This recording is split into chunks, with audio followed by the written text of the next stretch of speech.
So yesterday you had the governors, they said they are not against, they are against, they are totally against the regulations. That is about the governors. We are in parliament. We do not go with what the governors say.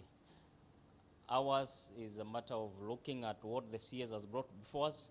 We shall table a report in parliament, and once we table it, it becomes the property of parliament. It is parliament who will know what to do with it. We are not bound by what the governors say. They belong to the county government. They have a right to say what they said, but we are not bound to go by their statement. As parliament, we shall look at the regulations. We've met the farmer, we've met the buyers, we've met the value additioners, those who add the value to the tea, and we'll make our report and table it in parliament. So we cannot speculate as a committee what the committee will come up with. We need to debate it. We agree on a consensus. If there are any sticky issues, we take a vote, and we lay our report in parliament. Thank you. With these tea regulations, the one who would be most affected would be the Kenyan farmer, not the Ugandan, not the Rwandan, because these regulations do not cover the non-Kenyan members. Because the others will bring. In fact, if you say all teas to the auction, that does not mean that Rwanda, Uganda must all bring their teas to the auction. They will choose what to bring, and the rest will go direct sales. So if we lock and say direct sales should not be there, it means we've only locked Kenyan teas to have an opportunity of an option. Uganda will say, oh, that's an opportunity. If Kenyans cannot do direct, we'll take part of our teas to overseas, to UK, and to the other countries, as the case will be. If you also say the value addition 40%, again, which is another challenge, and the buyers opt out of it, we will have very few buyers. Because you can't force me to value add in packets when the key consumer wants it in a free form to value add in his country. You see, you're forcing a buyer to take it in a particular form. That is not sustainable.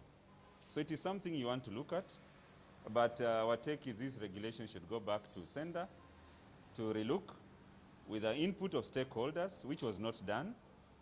We were only given 2 weeks. We sent our recommendations to the cabinet secretary. Unfortunately, he never looked at what stakeholders gave. He chose to put in what he had wanted. Because if he did take that input, he should have given us a report on how he analyzed to arrive at a final report. That was never done.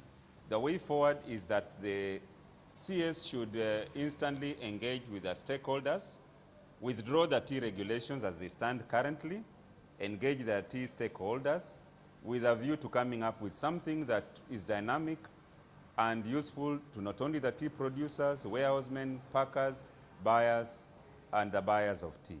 So that is what we are looking forward to. As we are discussing, there is a tea bill in Parliament.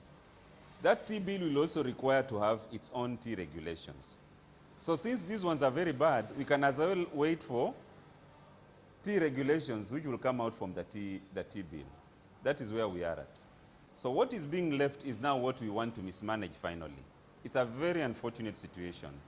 The government requires to give a retake, because it's most unfortunate if we lead the tea sector to the same path we've done with other commodities. It's most unacceptable, and the CS should withdraw the tea regulations. And if not, the Committee on Delegated Legislation should reject this tea regulation. Again, in order to align them with prevailing market trends and to capture those dynamics. We do marketing and promotion, of course, with our fellow buyers over here. And we also do take them to the factories also for them to sensitize the farmers and the producers on what it is that they desire.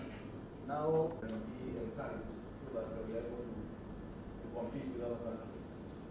And finally, our recommendation is thank you so much. Thank you very much, Mr. Paul. That's where we are now getting the public participation. But that ought to have happened before this regulation.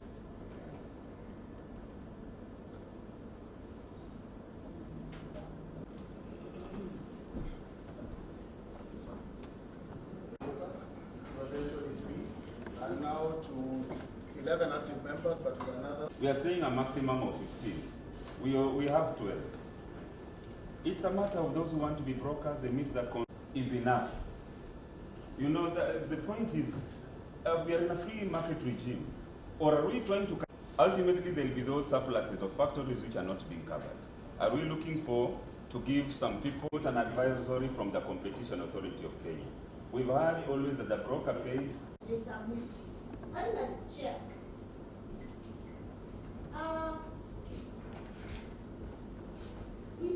Sell to So somebody. you end up with two middlemen between the farmer and the consignee. Shukuru na Mungu abariki. Asanteni sana. Thank you.